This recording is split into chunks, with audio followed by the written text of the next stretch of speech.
अगला प्रश्न है कि शास्त्रानुसार विधवा का जीवन कैसा होना चाहिए?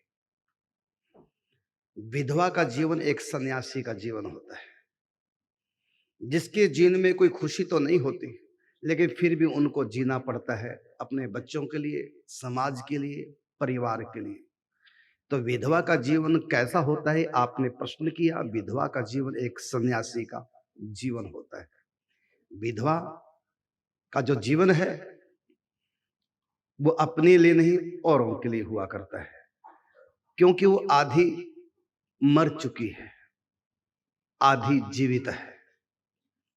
स्त्री को अर्धांगिनी कहा है, पुरुष का आधा अंग है। स्त्री पुरुष दोनों मिलकर ही एक पूर्ण मनुष्य का जीवन जीते हैं। लेकिन जब पति का शरीर शांत हो जाए या पत्नी का शरीर शांत हो जाए, तो पत्नी का शरीर शांत होने के बाद पुरुष आधा मुर्दा हो जाता है, आधा जीवित रहता है। इसी प्रकार पति का शरीर शांत हो जाए तो स्त्री आधी मुर्दा होती है, आधी जीवित होती है। और यही जीवन सन्यासियों का है। सन्यासी भी आधे मुर्दा होते हैं, आधे जीवित होते हैं। संसार के लिए वो मुर्दा हो गया होता है, क्योंकि जैसे मुर्दे का कोई नहीं होता, उसको कोई जलाए, संस्कार करे, चाहे धरती में गड़ा दे, चाहे ऐसी पड़ा सड़ने छोड़ दे, किसी को कुछ नहीं कहता। उसको कोई अपमान करे चाहे सम्मान करे, उसके ऊपर कोई असर नहीं होता, मुर्दा है। तो यही मुर्दे की तरह संतों का जीवन है। सब सहन करनी पड़ती है संतों को भी, कुछ कह नहीं सकते। यहाँ तक कि सब्जी में नमक कम है तो संत तो ये भी नहीं कह सकते थोड़ा सा नमक दे दो, सब्जी में कम है। इतने से लोग उंगली उठाने लग जाएंगे, साधु है कि स्वादु है। तो संत को भी अपना जीवन मुर्दे की तरह जीना पड़ता है, मन मार करके। और महिला को भी अपना मन मार करके जीवन जीना पड़ता है।